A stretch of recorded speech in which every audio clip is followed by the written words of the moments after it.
Hey guys, welcome back. This is going to be the final video in our Going Keto series, and for popular request, people were really interested in seeing how I make my keto pancakes.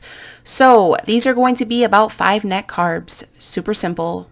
It's 2 ounces of cream cheese, 2 eggs, a dash of vanilla extract, and a packet of sweetener of your choice, and you just blend them up.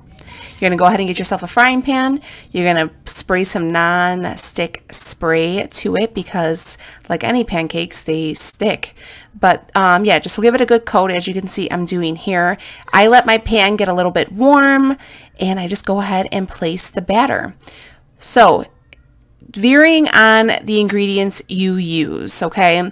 The cream cheese that I use is from Aldi. It is 2 carbs per ounce. So I use 2 ounces, so 4 carbs. And I am using the Target brand sugar-free syrup. After subtracting the sugar alcohols, it's going to leave you with about 1 net carb. The Walden Farms does have a sugar-free syrup that is really good. I just haven't been able to get my hands on it. This batter is going to leave you with about 3 good-sized pancakes, as you can see here. I did top these with a little bit of a couple blackberries. That's optional. I kind of did it just to be bougie, but I usually don't put any berries on it. But like I said, did it for YouTube.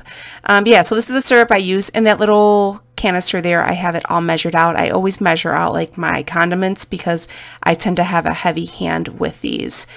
They're really, really good. They really hit the spot, and they're pretty cheap as opposed to the ones that call for almond flour, coconut flour, all that stuff. And they do fill you up pretty well. My husband and my kids absolutely love them. So hopefully you guys like this video, and do not forget to subscribe and like, and thanks for hanging with me, and Happy New Year.